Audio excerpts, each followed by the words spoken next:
I'm Dave Waite, and I'm a RISD grad student working in the architecture department. And this all started off with Bambi Farm, working in the spring for an urban farming class, and I was the TA for it after doing the class previously and seeing how fun it was working with folks in the community rather than just the bubble of the architecture world that we're usually stuck in. So after that, working with Bambi Farm has been a pretty interesting thing. It started pre-COVID, of course.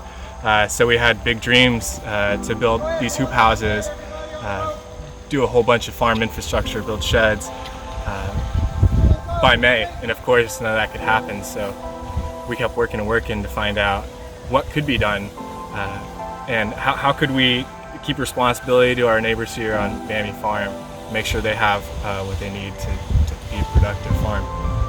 The first structure we did was we took the existing shed, the main shed, and we wanted to outfit it so it didn't just look pretty but would service the farmers so much better.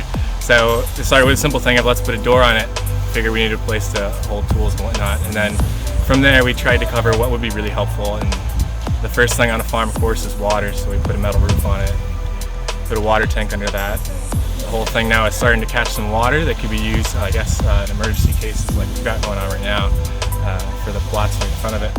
And then beyond that, we wanted to have a nice sitting area for the farmers and have some shade because we all know it can be hot on the farm. And last thing that was kind of fun is we put a chalkboard wall on it, which we wanted there just so farmers could say, here's what I have in the shed, and not get confused. But it's been kind of cool walking away and seeing all the kids writing stuff on it and seeing people come through the farm and put their own touch on it. So that has been a kind of nice reward in the whole process.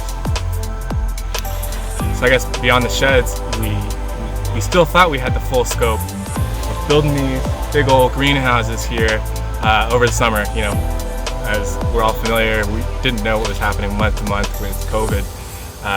So we kept thinking, oh, next month we're going to do it, next month we're going to do it.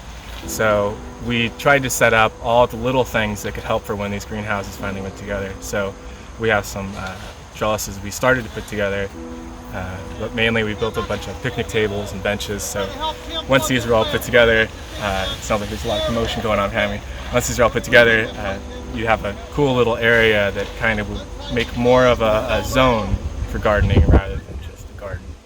A place where you could have some, some small classes, hanging out with the farmers, hanging out with who are the eaters, a place to grub and a place to hang out.